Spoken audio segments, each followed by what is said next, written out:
Today, we delve into an intriguing narrative from the Gospel of Luke that presents just such a scenario involving Jesus Christ himself.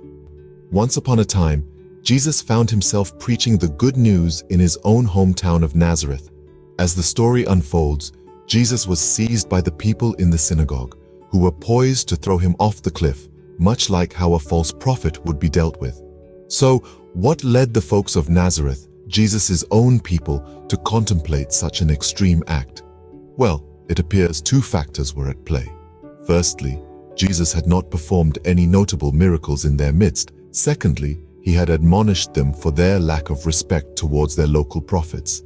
However, the main cause of their anger was Jesus' proclamation that God's love and salvation, once rejected by the Israelites, were now directed towards the Gentiles. He warned them that history would repeat itself if they rejected him. Now, one might be tempted to wonder why Jesus would stir up such a hornet's nest. After all, there's an old saying, "When you see a person's faults, do not expose them. When you understand a matter, do not break it down." This approach, while suitable for managing minor issues in worldly relationships, can be disastrous when applied to a person's faith life or within a faith community. In essence, the see-through but don't break through attitude reflects a self-preserving individualism and a watered-down, secularized faith life. This can be perilous, especially within a faith community. It's better to have people saying the wrong things than having no one saying anything at all. So why were the prophets so disliked in their time? Because they dared to confront all forms of evil and rebuke individuals and entire communities for their faith issues. This is the spirit of the prophet, a spirit that seems to be diminishing in our times.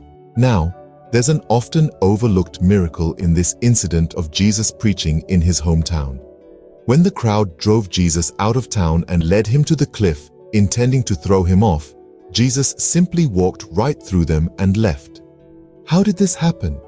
Some scholars believe that Jesus performed a miracle right before their eyes, walking through the air over the cliff without falling.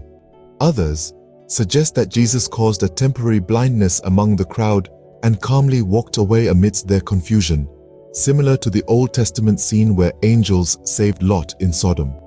However, the interpretation is not the focus. What matters for believers is the assurance that are not two sparrows sold for a penny, yet not one of them will fall to the ground outside your Father's care. In God's eyes, his people are far more precious than sparrows.